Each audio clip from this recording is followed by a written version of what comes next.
అదే చెన్నై ఎప్పుడో ఓడిపోవడం చూసినారా మీరు? అది కూడా ఆర్సీబీ పైన. కప్ నమ్దే.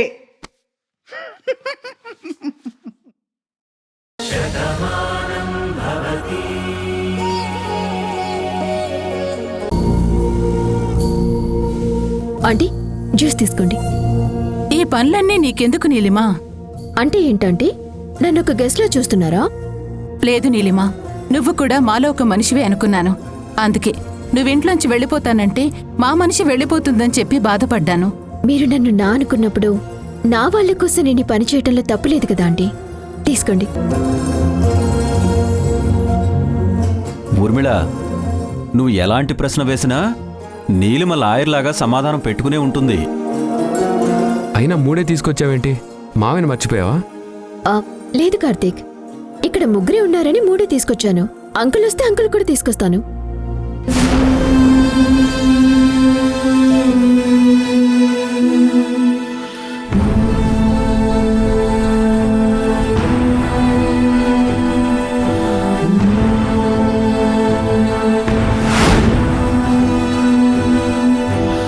ఏంట్రా బ్యాగులు మీనాక్షి ఫోటో పట్టుకుని ఎక్కడికి బయలుదేరారు? ఇంకెక్కడికి వెళ్తావురా? ఇంటికే వెళ్తున్నావు.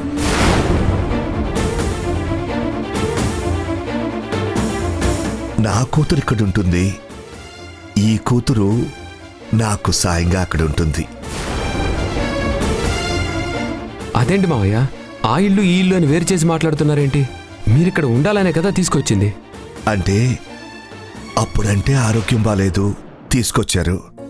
ఇప్పుడు నా ఆరోగ్యం కుదుట పడిందిగా, అందుకే అక్కడ కొన్నాళ్ళు ఉందామని వెళ్ళాలనుకుంటున్నాను. నిర్ణయం తీసేసుకున్నారా అన్నయ్య? అమ్మా, అది చెప్పండి అన్నయ్య. మా అందర్నీ వదిలేసి వెళ్ళిపోవాలని నిర్ణయం తీసేసుకున్నారా?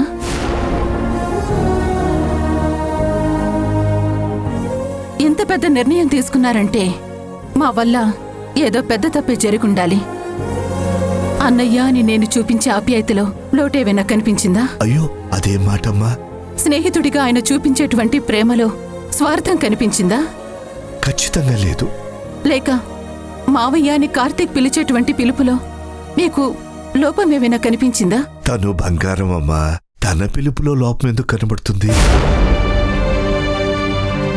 ఒకవేళ మీ ప్రేమలో తప్పులు వెతికితే అది నేను చేసే అతిపెద్ద తప్పు అవుతుందమ్మా. ఆ మాట నీ మనసులోంచి వచ్చుంటే ఈ నిర్ణయం ఎందుకు తీసుకుంటావురా? తప్పుగా అనుకోకురా. నా కూతురు మెడలో తాళిపడ్డాక నాకు మాటిచ్చింది, మీరిద్దరూ ఒకటిగా ఉండేలా చూస్తాను అని. మధ్యలో అనుకోకుండా ఎడబాట్లొచ్చినా మళ్ళీ తనే మనల్ని కలిపింది. కానీ ఇప్పుడు అందరూ దగ్గరగానే ఉన్నా గదుల మధ్య గోడలు కట్టినట్టు ఏదో ఏదో తెలియని ఇబ్బందిగా ఉందిరా.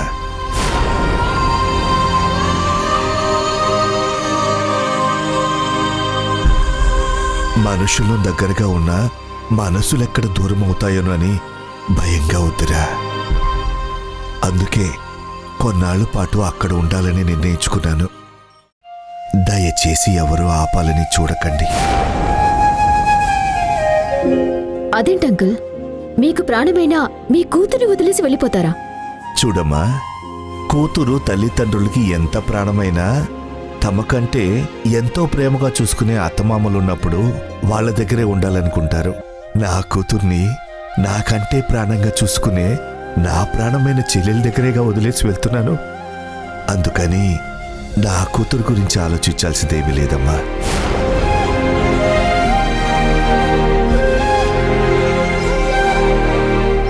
రాము, అన్నయ్యని జాగ్రత్తగా చూసుకో. ఏ అవసరమైనా సరే నాకు ఫోన్ చేయి. అలాగే ఆంటీ. బాబు, వెళ్ళొస్తాను. జాగ్రత్త మావయ్య. అలాగే పదమ్మా. అలాగే అంకుల్. వస్తా తల్లి. మనో రే వాసు, ఆరోగ్యం జాగ్రత్తరా. ఏమైనా అవసరమైతే వెంటనే ఫోన్ చేయి. అలాగేరా.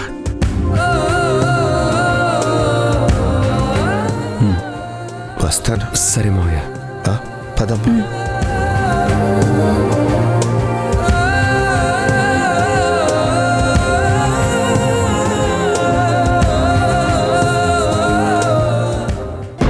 కనురెప్పల కాలంలోనే కథ మొత్తం మారిపోయిందే.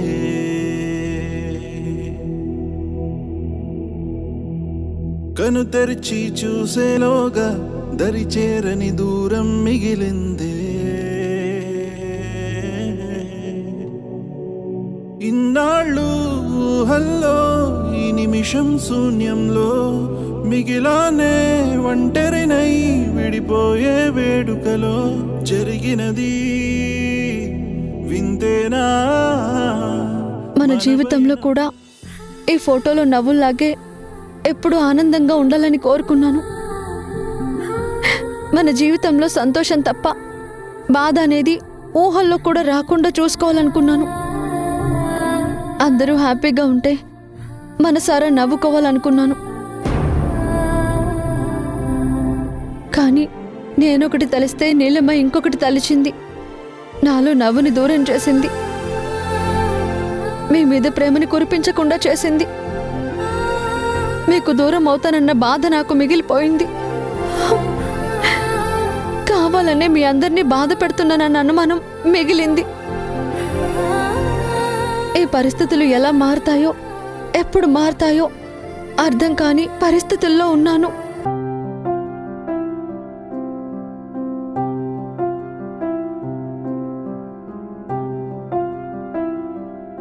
బాను,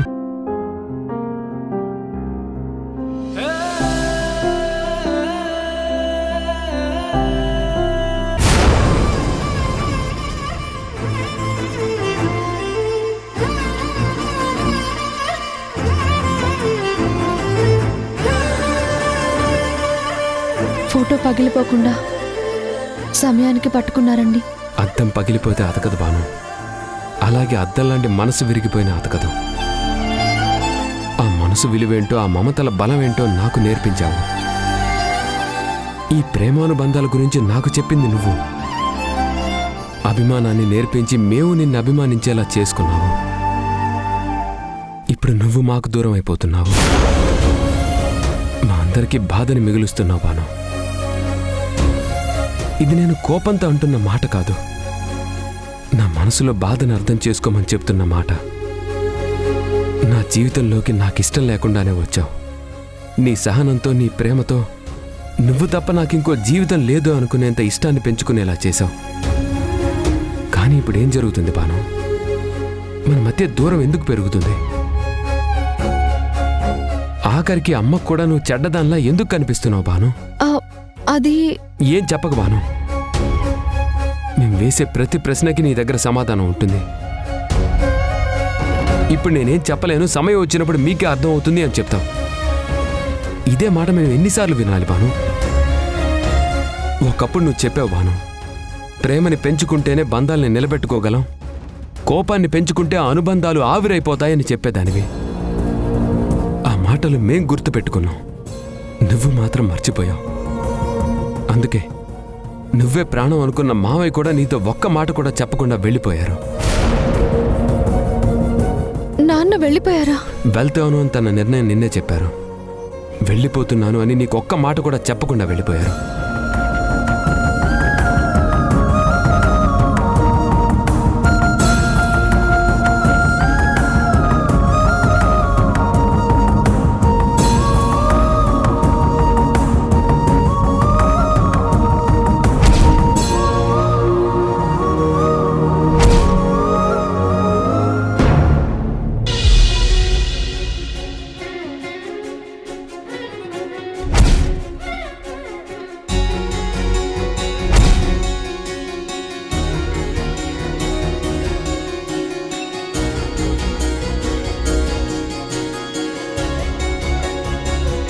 చాందిని, ఈ జ్యూస్ తాగు. ఇప్పుడొద్దు బామ్మ, నాకు తాగాలని లేదు. ఇదిగో, ఉదయం నుంచి నువ్వు టిఫిన్ కూడా తినలేదు. కడుపుతో ఉన్నప్పుడు ఊపిరి అందనంత తినకూడదు, అలాగని ఆకలితో కూడా ఉండకూడదు. కొంచెం తాగమ్మా. తాగు.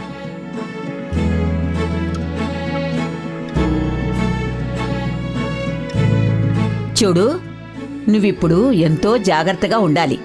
వేళకి తింటూ ఉండాలి, అటు ఇటు తిరుగుతూ ఉండాలి. ఎప్పుడు నీకు మంచి ఆలోచనలే ఉండాలి. నచ్చిన వాళ్ల మొహాలే చూస్తూ ఉండాలి. అప్పుడే కడుపులో ఉన్నవాడు ఆనందంగానూ ఆరోగ్యంగానూ పుడతాడు. సరేనా? అందుకే కదా బామ్మ, నాకిష్టమైన అన్నయ్య ఫోటో, నాకు ప్రాణమైన పార్థు ఫోటో చూస్తున్నాను. ఫోటో చూడటం ఎందుకే? అవును, ఇంతకీ మీ ఆయనేడి?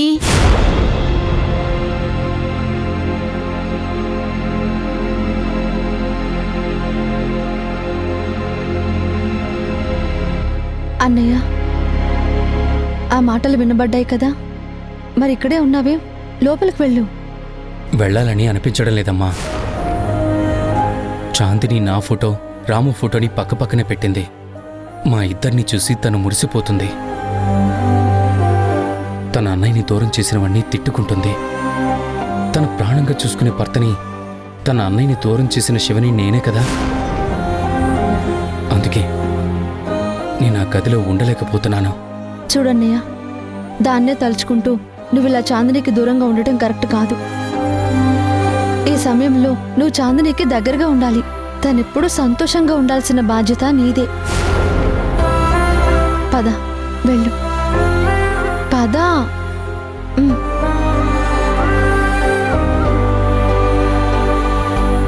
ఒరే మనవడా, ఇద్దరికీ పెళ్లి చేసింది సంతోషంగా ఉండాలని. మీరలాగే ఉన్నారు. ఇప్పుడు నీ భార్య తల్లి కాబోతుంది. అందుకే నువ్వు దీన్ని కంటికి రెప్పలా కాపాడుకోవాలి. నీడలా దీని వెంటే ఉండాలి. ఎప్పుడూ తన చిరునవ్వుతో ఉండేలా చూసుకోవాలి. అదే నిజమైన జీవితం. అదే ఆదర్శవంతమైన దాంపత్యం. అంతేగాని మెడలో తాళిని మోస్తూ కట్టుకున్నవాణ్ణి దూరంగా ఉంచడం సంసారం అనిపించుకోదు. భర్తని భార్య ప్రేమించాలి, భార్యని భర్త గుండెల్లో పెట్టుకుని చూసుకోవాలి. ఇద్దరూ పాలు నీళ్ళలా కలిసిపోవాలి. అప్పుడే వాళ్ళనెవరూ విడదీయలేరు. అంతేగాని ఒకే గదిలో ఉన్న ఎడమొహం పెడమొహంతో ఉంటే జీవితాలు ఒంటరవుతాయి, సంసారంలో కన్నీళ్లే మిగులుతాయి. పార్థు, మీరందరూ ఇక్కడే ఉన్నారా? ఏ, నీ కళ్ళు కుట్టుకుంటున్నాయా? కాదు బామ్మా, భాను వాళ్ళ నాన్నగారు ఇంట్లో నుంచి వెళ్ళిపోయారు.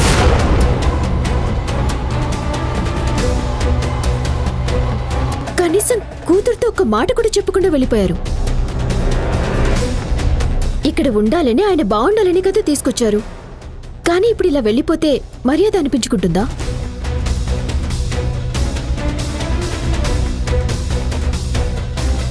అందరూ ఏదో అంటేనే ఆయన వెళ్ళిపోయారని అనుకుంటారు కదా. అది ఈ ఇంటి పరువుకి మంచిది కాదు కదా.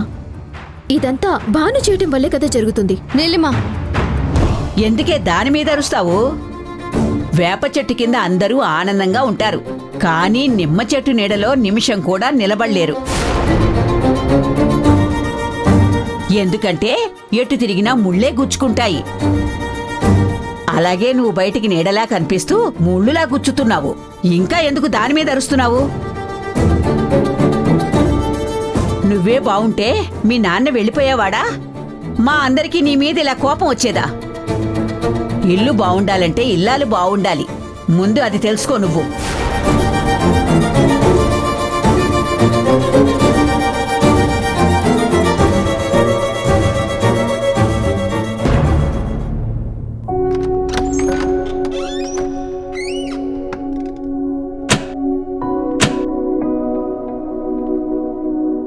అంకుల్, ముందు నేను ఇల్లు తుడిచేస్తాను. చాలా రోజులైంది కదా, తర్వాత దీపం పెడదురు. ఒక్కదానివి ఏం చేస్తావా? నేను సాయం చేస్తాను. పర్లేదు అంకుల్, నేను చేస్తానులేండి. అలాగే.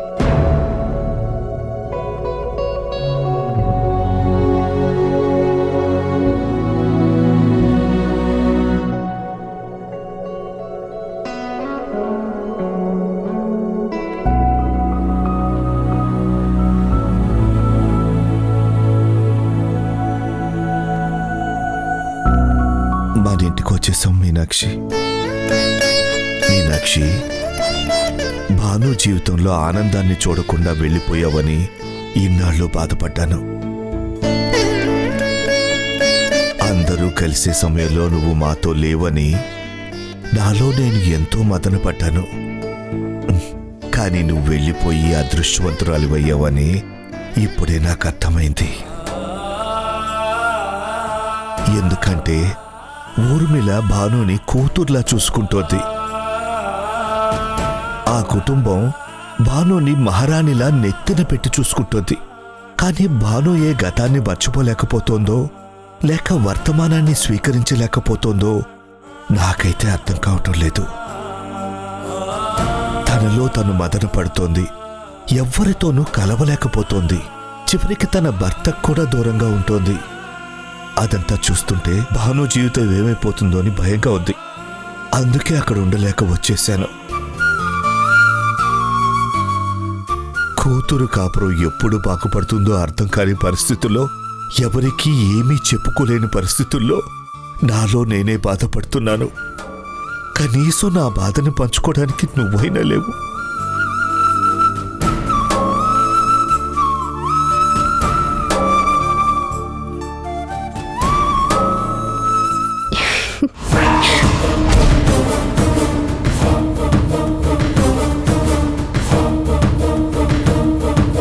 ఎందుకా నవ్వు? ఎగతాలా? కాదు భాను, నిన్ను చూస్తే జాలేస్తుంది. ఎవరైనా బాధపడితే జాలి అనిపిస్తుంది, కానీ నువ్వు బాధపడితే మాత్రం నాకు చాలా ఆనందం వస్తుంది. నువ్వు అసలు మనిషివైతే కదా, అసలు నీకు మనసుంటే కదా ఎదుటి వాళ్ళ ఫీలింగ్ ఏంటో నీకు అర్థం కావడానికి. నా అనుకున్న వాళ్ళు దూరం అయితే ఆ నరకం ఎలా ఉంటుందో మనసున్న వాళ్ళకి తెలుస్తుంది. నీలాంటి దయ్యాలకి ఎలా అర్థమవుతుంది? ఓహో, కంటికి రెప్పలా కాపాడుకుంటున్న కన్న తండ్రి కనీసం మాట కూడా చెప్పకుండా వెళ్ళిపోయాడు అని ఇలా బాధపడుతున్నావన్నమాట. నీ బతుకు కూడా ఆకాశం లాంటిదే భాను. నక్షత్రాలన్నీ కలిసి ఉన్నట్టే కనిపిస్తాయి, కానీ ఏవీ కలిసుండవు. అన్నీ దూరంగానే ఉంటాయి. ఇప్పుడు నీతో నీ వాళ్ళున్నట్టు. నువ్వు దూరం చేయాలని ఎంత ప్రయత్నించినా నేను దగ్గర అవుతూనే ఉంటాను. తాత్కాలికంగా విడదీయగలవేమో కానీ శాశ్వతంగా నా వాళ్ళని నా నుంచి దూరం చేయలేవు. ఏంటి భాను, ఆశల్లో బతుకుతున్నావా? తప్పులేదులే, ఇప్పటికే నిరాశతో కుంగిపోతున్నావు. ఏమాత్రం కూడా ఆశను పెంచుకోకపోతే బతుకు భారమైపోతుంది. నేను ఆశతోనే బతుకుతున్నాను, ఆశ ఎంతో బతుకుతున్నాను, సాధించగలనన్న నమ్మకంతో బతుకుతున్నాను. కానీ నీ పరిస్థితి ఏంటో ఒక్కసారి ఆలోచించుకో. ఆలోచించుకోవడానికే ఉంది. నీ వాడిని నా వాడిని చేసుకోవటమే. నీ మెళ్ళో కార్తీక్ కట్టిన తాళి మాత్రమే ఉంటుంది, కానీ కార్తీక్ నాతో ఉంటాడు. నీతో కార్తీక్ జ్ఞాపకాలు మాత్రమే ఉంటాయి, కానీ నాతో కార్తీక్ సంతోషాలుంటాయి. ఇది భ్రమ ఎలా అవుతుంది? భ్రమ కాక ఇంకేంటి నీలిమా? నువ్వు చేసిన పని వల్ల ఇంట్లో గొడవలు వస్తున్నాయి. అందరికీ నా మీద కోపం వస్తుంది, కానీ నా వాళ్ళెవరూ నన్ను వదిలేలేదు. నేనెందుకు ఇలా ప్రవర్తిస్తున్నానో అని బాధపడుతున్నారు, నా కోసం ఆలోచిస్తున్నారు. ఎందుకు భాను ఇలా ప్రవర్తిస్తున్నావు, నీ మనసులో ఉన్న బాధ ఏంటో నాకు చెప్పు అని ప్రాధేయపడుతున్నారు. అది అనుబంధానికి ఉన్న బలం. దాన్ని నువ్వెలా విడదీయగలవు? ఇంకా నీ సంగతి. నువ్వు ఎన్ని చేసినా ఆయనని నువ్వెంత పిచ్చిగా ప్రేమిస్తున్నావని తెలిసినా నీ వైపు కన్నెత్తి కూడా చూస్తున్నారా? నీకు ఆయన ఒక స్నేహితురాలుగా విలువిస్తున్నారు, కానీ ఇంకాయన ఏ విషయంలోనూ నీకు విలువివ్వట్లేదు. ఎప్పటికీ ఆయన మనసులో నీకు స్థానం ఇవ్వరు. నువ్వు తలకిందులు తపస్సు చేసినా నా నుంచి దూరం కారు, నీకు దగ్గర కారు. ఇది నేను సాధిస్తున్న విజయం. ఈ ఆశ నాకు చాలు కదా, నేను అనుకున్నది చేయగలను అని నమ్మడానికి. భ్రమలో ఎవరు బ్రతుకుతున్నారో నీకు అర్థం కావడానికి. ఇప్పుడు చెప్పు నీలిమా, శూన్యం ఎవరి ముందుంది? నీ ముందా, నా ముందా? నా వాళ్ళు నాకు దూరంగా ఉన్నా వాళ్ళని నేను దగ్గర చేసుకోగలను. నువ్వు వాళ్ళతోనే ఉన్నా ఈ ఇంటి మనిషి అనిపించుకునే ఆస్కారం కూడా లేదు. ఇంట్లో గోడలు, గుమ్మాలు, సోఫాలు ఉన్నట్టుగానే నువ్వు కూడా ఇంట్లో ఉన్నావు, అంతే. నన్ను రెచ్చగొడుతున్నావు భాను, అది నీకు మంచిది కాదు. ఛీ, నిన్ను రెచ్చగొట్టడం ఏంటి? పనికి మాలిన పనులు చేస్తున్న నిన్ను ఒక పిచ్చిదానిలా చూస్తున్నాను. వెళ్ళి లోపలికెళ్ళి పడుకో. నేను నిద్రపోను భాను. నిన్ను ఈ ఇంటి నుంచి బయటికి పంపించేంత వరకు నాకు కునుకు కూడా రాదు. ఎప్పటికీ నేను గెలవలేను అన్నావు కదా, ఇప్పుడు చెప్తున్నాను విను. సరిగ్గా ఈ రోజు నుంచి నెల రోజులు తిరిగేసరికి నీ ప్రాణం అనుకున్న కార్తిక్తోనే నిన్ను ఈ ఇంటి నుంచి గెంటించేస్తాను. నీ వాళ్ళందరికీ నిన్ను దూరం చేస్తాను. ఆకాశంలో చుక్కలా మిగిలిపోయేలా చేస్తాను. అలా చేయకపోతే నా పేరు నీలివాణి కాదు. సరే నీలిమా, నీ ఛాలెంజ్ నేను స్వీకరిస్తున్నాను. నా వాళ్ళ మనసుని నేను గెలుచుకుంటాను. నా ఇంట్లో నుంచి నువ్వు నన్ను కదపలేవు అని నువ్వు తెలుసుకునేలా చేస్తాను. మనసులు కలిసిన మమ్మల్ని నువ్వెప్పటికీ విడదీయలేవని నీకే నిరూపిస్తాను. ఈ ఇంట్లోంచి వెళ్లేదెవరో ఉండేదెవరో నీకే చూపిస్తాను. Challenge challenge challenge. ఇప్పుడు కదా కథ రక్తి కట్టింది. నేనేంటో నీకు చూపిస్తాను. Challenge challenge challenge.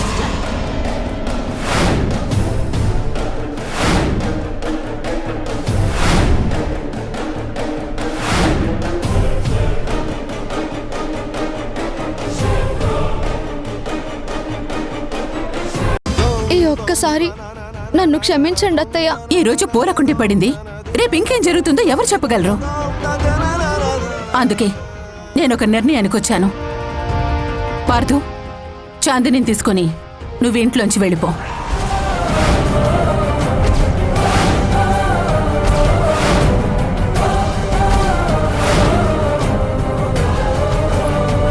జనరల్గా నేను అనుకుంటా కదరా, అంటే మైండ్కి ఏమైనా క్రియేటివ్ థాట్స్ వస్తాయి కదా, అవి ఇట్లా అనుకుంటా అట్లా జరిగిపోతారా? అది అలా జరిగిపోతుంది అంతే కాదురా, అది అయ్యేంత వరకు నువ్వు జనాలు కాబట్టి జరుగుతుంది.